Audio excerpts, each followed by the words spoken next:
Democrats in Salem, Massachusetts are declaring they believe the women who are accusing people of witchcraft there. The Salem uproar began in 1692 when a number of girls began complaining of being pinched and pricked by demons.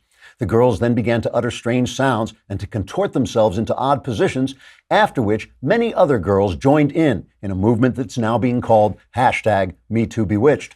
Under the slogan, "Believe all hysterical girls making unsubstantiated charges," Salem Democrats are calling for anyone accused of witchcraft to immediately be hanged or pressed to death with rocks, whichever makes for better TV. As Salem Senator Mazie Goodwife Hirano told reporters, quote, "Even if these accusations turn out to be false, the accused should still be hanged, lest they be seen to undermine the lived experience of women who feel they've been unfairly possessed by demons. Anyone who disagrees is probably a witch as well and should be burned at the stake on the basis of their political beliefs," unquote. Salem Senator Dianne Manipulation Feinstein issued a statement saying, quote, "I have in my hand a blank piece of paper submitted by an anonymous source which assures me that these accusations of witchcraft originated with Tituba, a dark-skinned slave. Are you really going to disbelieve the word of an oppressed minority woman? Surely not. Instead, we should become hysterical and slaughter our neighbors at the first hint of baseless innuendo," unquote. The New York Times, a future newspaper that will later become a former newspaper, wrote an editorial saying, quote, "Although in the past we have supported satanic sexual abuse by those who share our socialist beliefs, we now cynically express sanctimonious condemnation mingled with unreasoning panic, tinged with sexual puritanism as a way of serving our political ends. Make no mistake, we will return to supporting Satanism as soon as we've destroyed all those who oppose us, because we have no principles," unquote. Democrats say they will continue to fight against witchcraft until good has triumphed over evil, or until the 1692 midterms, whichever comes first. Trigger warning, I'm Andrew Klavan, and this is The Andrew Klavan Show. I feel hunky-dunky, life is tickety-boo. Birds are winging, also singing hunky-dunky-doo. Ship-shaped, tipsy-topsy, the world is zippity-zing. It's a wonderful day, hurrah, hooray! It makes me want to sing. Oh, hurrah, hooray! Oh, hooray, hurrah! All right, the Klavanless weekend is over, and what a Klavanless weekend it was in Washington. Disgraceful goings on there, and a major week for the country coming up. This is a genuine turning point for the country. Michael Knowles will be here to discuss the historic aspect of it, giving us the true story of Anita Hill and Clarence Thomas, for those of you who have forgotten.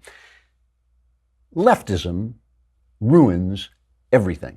Leftism ruins everything, and the reason it ruins everything is because it turns everything into a mask for the pursuit of power. I mean, all leftism is, when I say leftism, I don't just mean social programs or social cares and all this. I mean leftism, the theory that the state should be in charge. It should be in charge of your money. It should govern your religious opinions. It should be able to shut you down when you say things that people don't like, that are hateful. The state should be in charge instead of the individual. There is only one original, new, radical political idea in all of human history, which is that the individual should rule his own life. Everything else is Pharaoh. Everything else is leftism. And that is what leftism is about. It is about, it's in the Bible. Pharaoh stored up the grain, and then when people were starving, he could distribute the grain. So the Hebrews came to Egypt to get the grain. Within a generation, they were slaves. That's leftism in a nutshell, okay? So it ruins everything because it uses everything to get to power. So we're talking about blacks and the treatment of black Americans. And that's what we think we're talking about. That's where all the emotional power is. They're just talking about taking your money and using it to spend on what they think it should be spent on instead of what you think it should be spent on, instead of the local businesses, instead of the things that you want in your life. They want to take your money, which is your time, which is your life. They want to own your life, right? We're talking about gays. They come to you and say, well, gays should have rights. And you think about it, and there's arguments going on, and there's debates. And that's where all the emotional power is, right? Is this debate over gays. And we're arguing. They're not talking about gays. They're thinking about destroying your religious rights. They don't just want gays to get married, which is, as far as I'm concerned, I don't care. But they want to be able to come into your little business and say, if you do not betray your religious beliefs and serve us, we will shut you down. That's what it's all about. It's always really about the power. So we're honest people. Americans are honest people. They want to debate the issues. They want to talk about the issues, but it's always about the power because leftism ruins everything. It infests everything. And, climate change, another perfect example. I was talking to a liberal the other day, and he said, I would be a conservative if you guys would stop denying climate change. And I said, it's not about denying climate change. It's about denying government power, denying the efficacy of government power to address climate change. What the left is really talking about when they scream the world is ending, it's climate change, what they're really talking about is giving government power over our energy supplies, which experts agree is not going to have any kind of effect on climate change whatsoever, right? If they were talking about something different, we'd be talking about technology, we'd be talking about ways that we could deal with the pollution that we create and the heat that maybe that creates. We could be talking about all of that, but all they want is panic and emotion to take power. And that is what is happening with these allegations against Brett Kavanaugh. This is truly disgusting and truly a turning point for the country. If the Republicans let Brett Kavanaugh go down on the sorts of allegations that they are bringing against him, there won't be any Republicans. I believe that you want to talk about a blue wave, there'll be a blue tsunami. They could even lose the Senate if they let this stand. Because look, again, the Me Too movement has legitimacy. It's legitimate for women to be talking about the fact that they get abused, that there are companies that have a culture of abuse, that there are guys running around at NBC and mistreating them, and the woman can't go in and do her job without some guy tossing her over a chair, and Matt Lauer tossing her over a chair and raping her till she faints. Yeah, that's a legitimate complaint. I want to hear that complaint. I want to know what Harvey Weinstein is doing in Hollywood. I want to know if the casting couch is still in operation. Of course I do. I don't want women treated like that. Who does?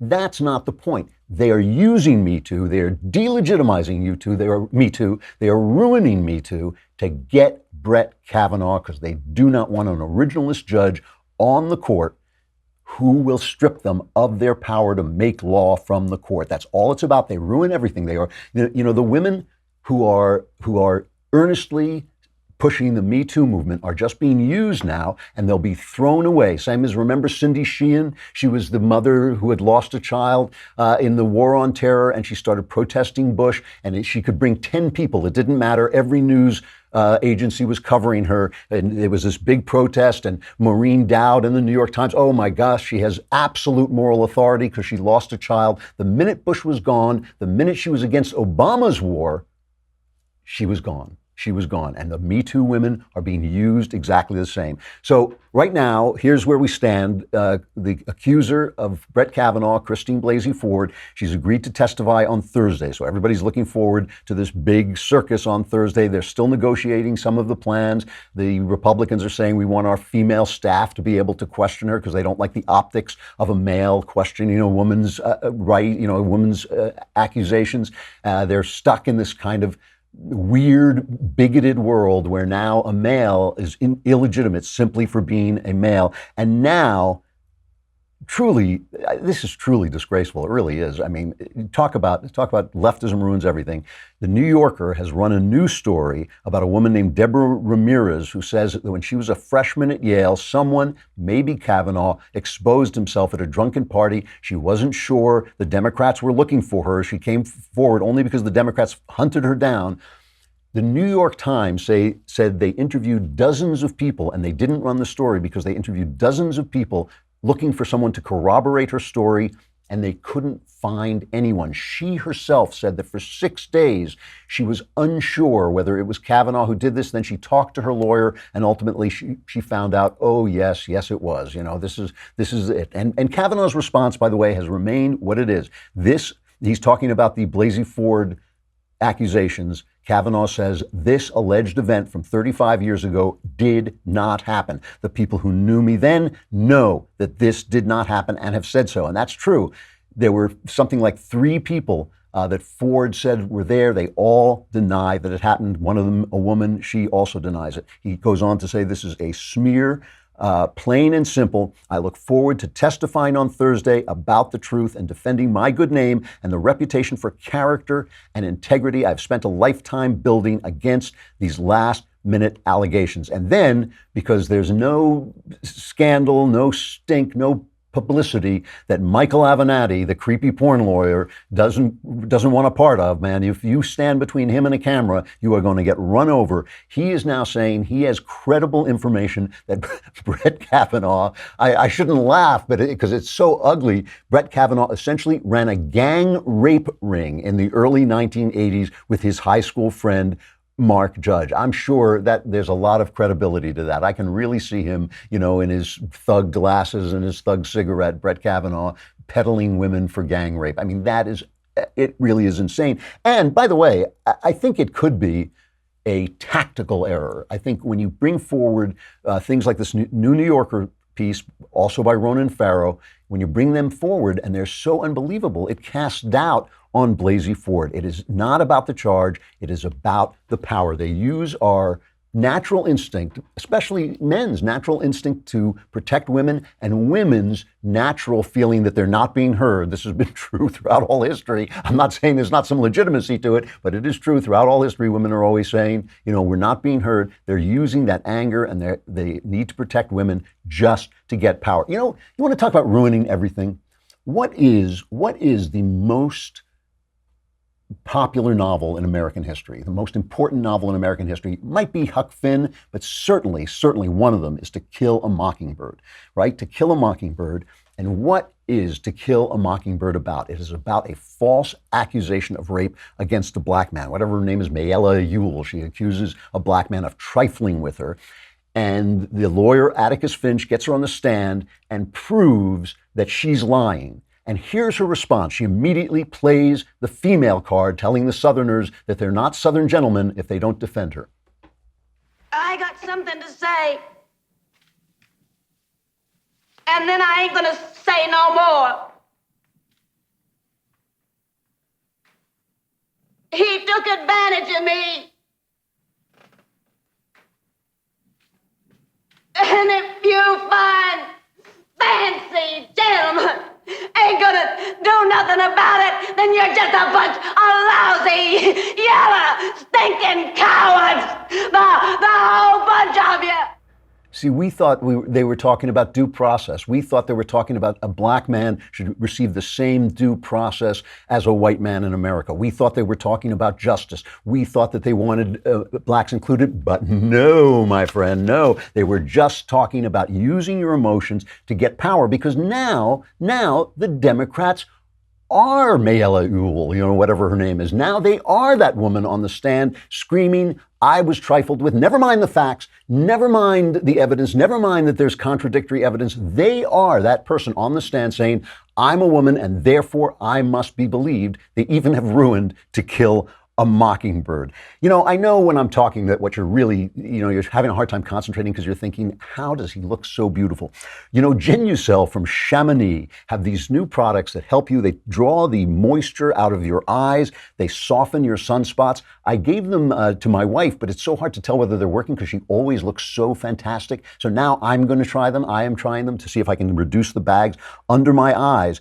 The sunspots, you're out all summer and you get those sunspots. If you go to Genucel.com or call 800-525-4980 for a limited time, you can get Chamonix microdermabrasion, yours free for the first time this year. Plus, if you order now, you receive free shipping. You can say goodbye to wrinkles, to dark spots, and sunspots today. Call 800-525-4980 or go to Genucel.com. That's Genucel.com. It's Genucel.com. This stuff is amazing. So now the Democrats are the people rushing to judgment. Let us look at all of them. They've just decided that this woman, Blasey Ford, is telling the truth. Play the montage, cut number 7. I believe Dr. Blasey Ford because she's telling the truth. And you know it by her story. That Kavanaugh denies being at the party to begin with and says his accuser might have mistaken him for someone else. What's your reaction to that?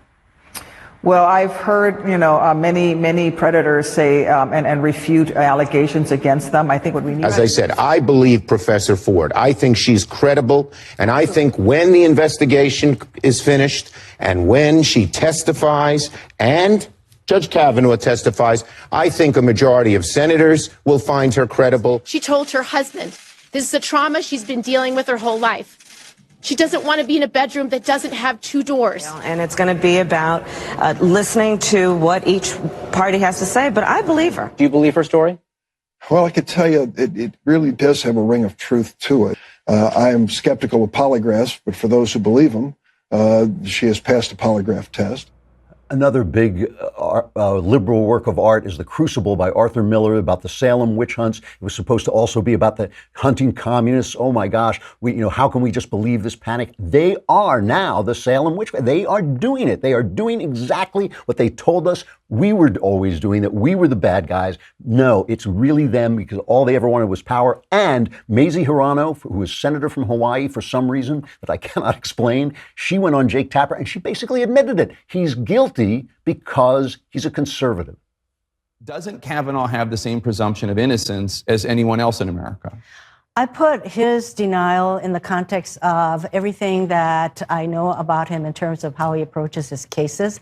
As I said, his credibility is already very questionable in my mind and in the minds of a lot of my fellow Judiciary Committee members, the Democrats. So he comes and, when I say that he's very outcome driven, he has an ideological agenda. It's very outcome driven. And I can sit here and talk to you about some of the cases that exemplifies his, in my view, inability to be fair in the cases that... So basically his decisions are why he's guilty. The left ruins everything. They are the Salem witch trials. They are To Kill a Mockingbird. And remember what it says in that book: to kill a mockingbird is a sin. To do this to an innocent man, it is a sin, and the left is committing it because the left ruins everything. All right. I want to talk a little bit about what's happening on social media, talking about the left ruins everything. Social media, because social media is such a gift, such a wonderful thing. Our ability to connect with one another, ability to, search for all this information. There's a draft executive order going around the White House examining whether federal agencies should start looking at social media to see if it's censoring conservative speech before maybe breaking them up as monopolies. And this is unofficial, but I personally think it is worth looking at. A few days ago, James Woods, the actor, right? Great actor, but he became a big conservative voice on Twitter. He had something like 1 million followers, and he's very funny and he's very sharp, right? And he was locked out of his account because he put forward a completely satirical little joke where he played a satire of liberal men. He had a meme of liberal men saying, we're going to stay home for the midterms to make women's votes more powerful. And Woods said, this is it's not likely this is real, but things are so crazy now that it could be real. It could be real. And they locked him out. And they said, if you take that down, we'll let you back in. And Woods stood his ground and said, free speech is free speech. It's not Jack Dorsey's version of free speech, okay?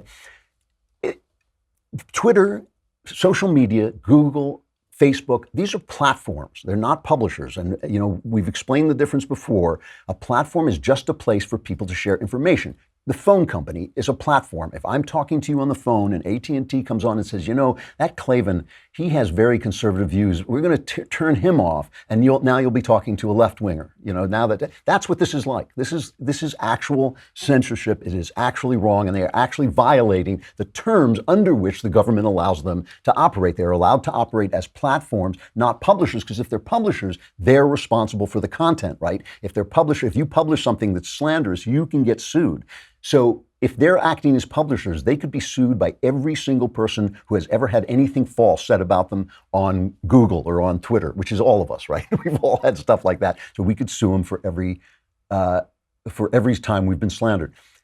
But this is leftism writ large, right? Because they're surrounded. The whole theory of leftism is we are progress. We are going forward, so anyone who's against us is going backward. We are moral, so everyone against us is immoral, so you can shut them down. But if you watch them carefully, this is really part of who they are.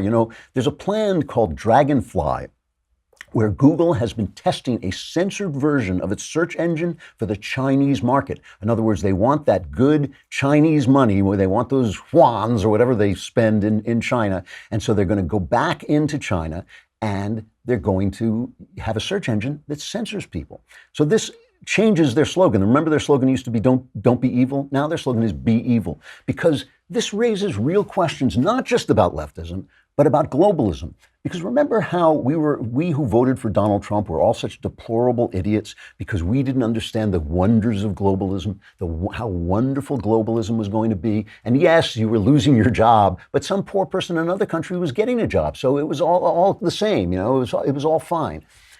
The people also understood or sensed, those deplorable fools out there in the middle of the country where no one wants to go, those deplorable fools also understood that globalism brings all kinds of cultures to an equal level, just like in the UN, where Saudi Arabia can be on the same Human Rights Commission as America, right?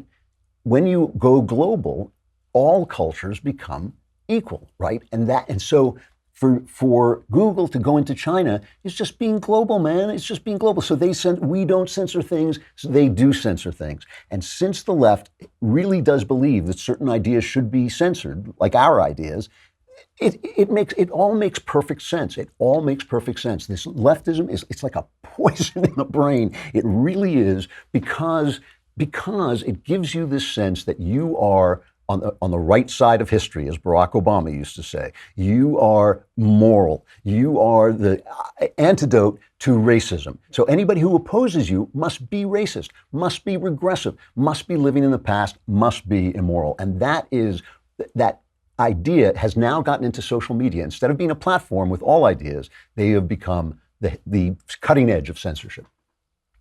All right. So let us go back into history a little bit on this Kavanaugh thing, because one of the things that the left depends on is that we forget the way they have behaved in the past. And this is really one of their big tricks. They not only want us to forget the way they behaved in the past, they rewrite the past because they own so much of the culture, the movie studios, the TV studios, all the news shows. Because they can rewrite history and rewrite culture and keep their side of the story in the forefront, they can rewrite what's going on. So let's remember, they've been complaining and whining about Merrick Garland. The GOP used some pretty hardball politics to stall Merrick Garland until the election. Then they lost the election, and we was robbed. That's politics. It's hardball, but it's politics.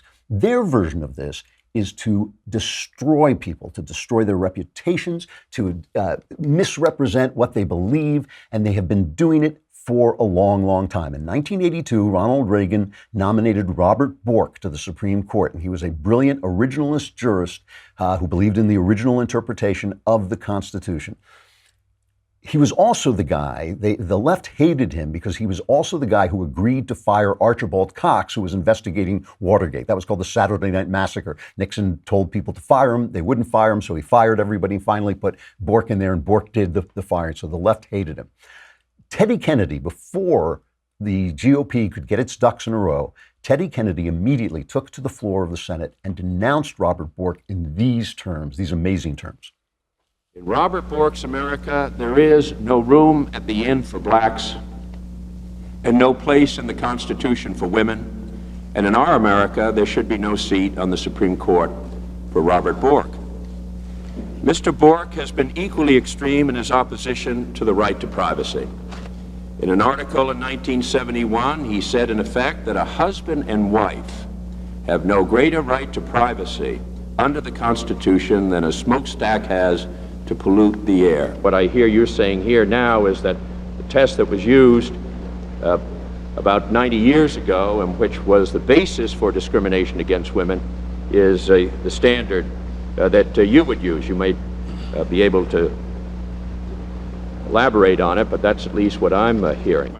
So this is Teddy Kennedy, man who dropped his girlfriend in the drink, left her there while he went home to change clothes and establish an alibi, left her there to suffocate, as the autopsy then revealed. As the water rose, if he had called for help, she would have been saved. She could have been saved, but now he had to preserve that political career. So his history vanishes because he becomes the lion of the Senate. And this was a shameful, shameful moment. And of course, it became a phrase. borking. They shouldn't call it borking because it's just character assassination. The things, I mean, they did things like they got his video rental records and things like this, and then Anita Hill. And so let's bring on Michael Knowles. Is Michael Knowles there? This is the Daily Wire's own Michael Knowles, the charming host of the Michael Knowles Show. So your assignment was to rediscover the story of Anita Hill. So let us know what this because this is the left keeps talking about this. Oh, this is Anita Hill all over again. Let's remember who Anita Hill was and how this went down. You really give me the worst assignments, Drew. I thought I was getting enough of this looking at Kavanaugh, but so I went back and I went point by point through the Anita Hill controversy, and I even watched that awful HBO movie where the left rewrote history. You took one for the team. I took one for the team. So it's incredible how it all matches up. Just to refresh our memory, I know it's been a couple decades on a few facts. This was the same thing. You've got Clarence Thomas, eminently qualified judge. He's up for the seat. And at the 11th hour, at the very last minute, they dredge up some accusations of sexual harassment from when Clarence Thomas was at the Equal Employment Opportunity Commission and at the Department of Education. Now, what were the accusations? The accusations were not that he had sex with Anita Hill, that he pushed Anita Hill up against a wall, that he dragged her behind a car or went over to her house or anything like that. It's that he made some comments offhand about pornography, that he made comments, particularly lurid comments about things that he found in his Coca-Cola can. This was broadcast to the entire nation. Just tiny sleaze like this. Now, one of the strange aspects of all of this is that Anita Hill followed Clarence Thomas from job to job, from the Equal Employment Opportunity Commission. She stuck with him. She stuck with the guy. And he never hampered her career in any way. Never hampered her career, actually promoted her, brought her along with him to his various assignments. This was over the course of years. But the Democrats glommed onto this, they dragged it up, and they rooted it out. They brought her to D.C. to testify. This went on and on. Now, one thing that we forget, because Clarence Thomas defended himself very well, he referred to it as a high-tech lynching for uppity blacks who in any way deigned to think for themselves and who refused to kowtow to an old order. So he used his victim card against their victim card. That's right. If he looked like Brett Kavanaugh, he probably wouldn't have been able to do that. Yep. But they did, the Democrats made a very conscious race play here to try to mitigate racial factors. And one thing that was always left out of news reporting about this, and certainly out of the historical record, are all of the employees and colleagues of Justice Thomas, men, women, black, white, and everything in the middle, who attest to his character and say Anita Hill was never a victim. They were close with her. She never brought this up ever. Nancy Finch, who is a special assistant historian to Thomas at the EEOC, said, "There is no way," quote, "that Thomas did what Hill alleged.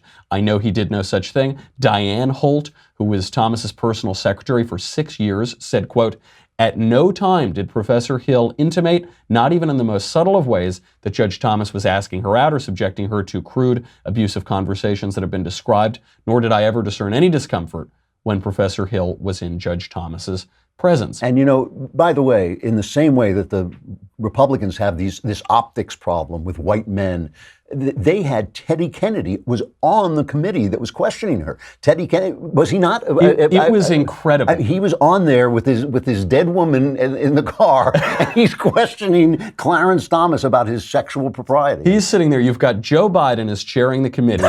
Ted Kennedy is there, and he says, well, Judge, did the Gale drown? No, Senator Kennedy. Oh, well, what are we even doing here for then? So you've got Kennedy up there, and it's amazing, by the way, what the movie does to this history. So in what really happened. Before you get to that for a minute, let me just say that these things can blow back on people, because Andrew Breitbart, obviously the guy who established the Breitbart site and a tremendous conservative warrior, this turned him into a conservative. This was when he said, wait a minute, I thought the left was for black people. I thought they were there to help black people. And that's when he realized it was all a charade just to get the power. And that was a wake-up call for him. And I think this is going to be a wake-up call for a lot of women.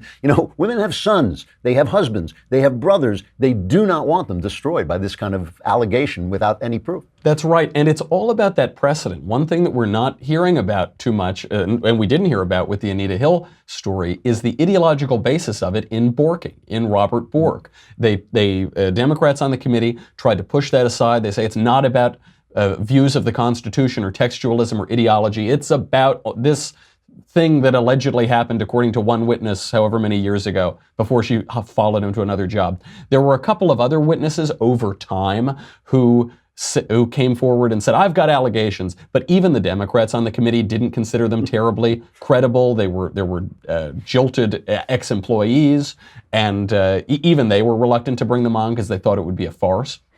So they tried to drag it out. They tried to take as long as they possibly could. You're seeing that exactly happen here with Kavanaugh. Exact same strategy. That's it is right. The Anita Hill strategy. They're like at some point, hopefully, some woman will come out of the woodwork, and that's what they seem to have done with Ronan Farrow. But the way that Hollywood has twisted this is really remarkable, and we should pay close attention because we're watching it play out right now. I watched this terrible, terrible movie, and it opens You do up. it so we don't have to. I did it so you don't have to. And what's amazing about it is not just so much the facts that they get wrong, though they do get facts wrong. They attribute certain redemptive moments to Ted Kennedy that I assure you never happened, neither in the Anita Hill hearings nor in the life of Ted Kennedy. Other things are attributed to individuals that just didn't happen. Characters are made up out of whole cloth, of course. But what's incredible about it is the narrative that Anita Hill is this saint, that she's this martyr. They've made of her the hero of this story, when in fact she was a law professor who made some allegations that at the 11th hour that were refuted by so many other colleagues. Let me interrupt you for 1 second. I got to say goodbye to Facebook and YouTube. Come on over to thedailywire.com, where you can not only listen to the rest of the show, but while you're there, you can subscribe. It's a lousy $10 a month. For a lousy $100, you get the whole year. You get the Leftist Tears tumbler, which I'm hoping you're going to need by the end of this week. And you want to have that on hand. And you get to be in the mailbag. You get Ben, you get Michael, you get me. You can ask us all questions, and all our answers are just going to incredibly illuminate you. Come on over and subscribe. Most importantly, we want your money.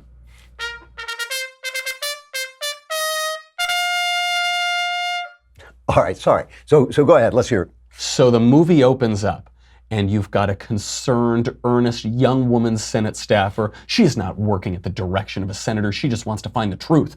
And she calls Anita Hill. And Anita Hill, coincidentally, lucky for her, she's wearing her Yale t-shirt at the time. It's really good, because if those cameras caught her in her pajamas, it would be very awkward. And so she's wearing her big Yale t-shirt, and she says, hello, I don't want to do this, but it's my duty, and I must testify at the 11th hour to torpedo a good man's career who was my benefactor for much of my career. So she's, she makes these allegations tearfully. She says to her parents that you're going to hear bad things, and then it cuts to Thomas. And Thomas shows very little emotion. He seems frustrated, but he shows very little emotion. He mentions this to his wife Ginny, and he starts to raise his voice, and she says, "Don't yell, Clarence." And the implication is clearly he's guilty as sin. The implication is that the wife knew that he was guilty, and Anita Hill, she's so honest.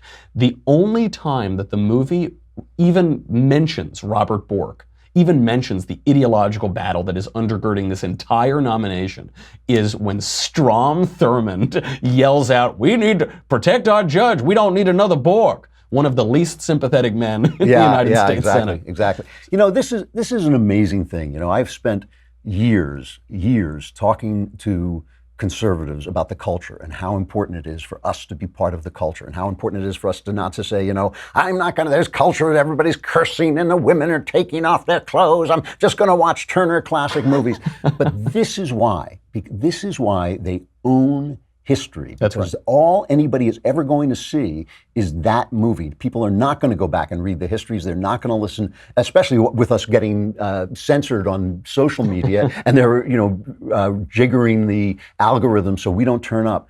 But they've done this with everything. The Valerie Plame scandal, which was an absolute hit job on George W. Bush. Completely, they made it into a movie, Fair Game, right? And Fair Game, that Valerie Plame was a hero, and Joseph Wilson, instead of being what he was, which was a kind of sleazy guy who told a lie and got caught in it, they became the heroes. And when Joseph Wilson was asked about the fact that nobody was going to see the movie, he was asked about it. This is what he said. He said, for people who have short memories or don't read, this is the only way they will remember the period. And that's true of Fair Game. It's true of JFK, which instead of a lone communist killing the president, it was a conservative conspiracy. It was true of Argo. That won the Oscar, and that made Jimmy Carter, instead of a feckless, incompetent buffoon, it turned him into this noble guy who was going to, save us from going to war. And they do it. It's why they won't let Melania Trump on any magazine covers. That's the most beautiful first lady we've ever had. Graceful. He cannot get on a cover. They know that the culture becomes history. Just in the same way that history becomes literature, just becomes a story, in the same way, culture becomes history, and they know it. I'm going to let you finish. We got just a little bit of time, so you can wrap it up. Well, they won't. I think the big takeaway is they won't paint with a subtle brush. At the end of this movie, you've got some fictional character, another fictional character saying, it's all been discredited. Clarence is going to go through. She says, well, who do you believe? And then the girl turns to the camera, windswept hair. I believe her. Audience, in case you missed it, believe her. And the conservatives have to fight back on this cultural front. All right, Knowles. Thanks very much. The Michael Knowles of The Michael Knowles Show. It is always good talking to you. I'll talk to you later. See you later. This is it. The culture rewrites history, and that lasts forever. Culture lasts. Life is short, but art is long, and that is what they know, and they use it to their advantage, and we should be in that business too. All right, time for our crappy culture.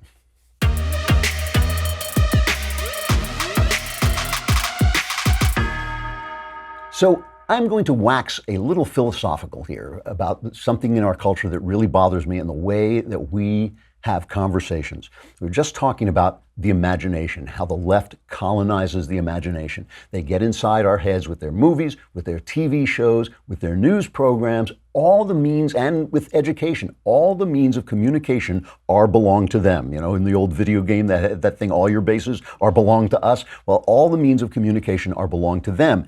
And they use that to colonize the imagination. And one of the funny facts about the imagination is in the imagination, there's no time. Think about things that happened to you when you were a child, painful things that happened to you when you were a child, something your dad did that was mean or your mom did, whatever it is. If you think about that right now, you can get just as angry, just as hurt, just as sad as you were at the time. Time does not exist in the imagination. Everything is happening now. And one of the ways that the left controls our debate is because they understand the imagination better than the right does. The right really is always about facts. We're always pointing at charts and saying, look at that, here's the numbers and the glass are going. And they're meanwhile telling stories because they know in the imagination there's no time. Everything is happening now. So for instance, they'll talk about abortion. I've talked about this before, but I think it's the worst aspect of this. And they'll say, well, a baby is not a person. An unborn baby is not a person, can't decide anything, can't, have preferences. And there's a guy, Peter Singer, and among others, who is an ethicist at Princeton, who says, yeah, you should be able to, to kill born children because they don't have choices. They can't decide things the way, for instance, even a dog can do. He will actually say that. But we live in time. We're not just who we are now, we're who we will become. And time really exists, So I could say, yeah, well, Peter Singer can't make a decision when he's asleep, so I can kill him. No, because eventually he wakes up. Eventually the child in your womb becomes a person, and so has the rights of a person, even now when he can't make decisions. But this also works in the past, when the people are talking about pulling down statues. And they're talking about, this guy, George Washington owned slaves. Thomas Jefferson owned slaves. They're eliminating history, right? They're eliminating the world that person lived in. George Washington, one of the greatest heroes liberty ever knew. He basically gave liberty its incarnation in our country by turning down kingship, which no one has ever done, maybe Cincinnatus in Rome, but he turned down a kingdom, basically. He turned down a continent, and by doing that, he gave us our liberty and started the traditions that have preserved our liberty. He couldn't understand why slaves didn't work hard, because the narrative of his time was so pervasive. Just like the narrative of abortion makes it possible for good people to have abortions now. 50 years from now, when the science tells us a little bit more about who babies are and how they develop and all that, it's not going to be true. But right now, and then they're going to look back on us because they won't appreciate the different times, and they're going to say, how could you have been such butchers? How could you have done such terrible things? And all of this leads back to Me Too. Listen, I want women to be protected. I understand that they are hurt by the things men do. I understand there are women who were hurt by things I did, because when you're young, you don't understand this stuff and you're so sexed up and your hormones are going crazy that it's easy to make mistakes. It's the left that gave us the culture, the sexual culture we have now. Conservatives protested every step of the way. It's the left who told us that marriage didn't matter. It's the left that told us, women could have the exact same sex lives as men and they'd be happy. It's the left when we said to women, you shouldn't get drunk with a bunch of men. They said, oh, you're blaming the victim. They're the ones who created the sexual culture. And in the 70s and the 80s, when the accusations against Brett Kavanaugh took place, we were living in a different world. I'm not saying it was right then and it's wrong now. It was wrong then too, but we were living in a different world, and the rules that he is being crucified with, even if it's true, are not the rules we were living by then. And I just think, it's so easy to make us forget there is such a thing as time, and we live in time, and the times change. And I think that it's just unfair. It is unfair. The left ruins everything. They ruined our culture. Now they're paying for the culture that they ruined. They're paying the price for what they did. And I think it's just unfair. They ruin everything. All right. It has been great being here. I'm Andrew Klavan. This is The Andrew Klavan Show, and we will see you again tomorrow.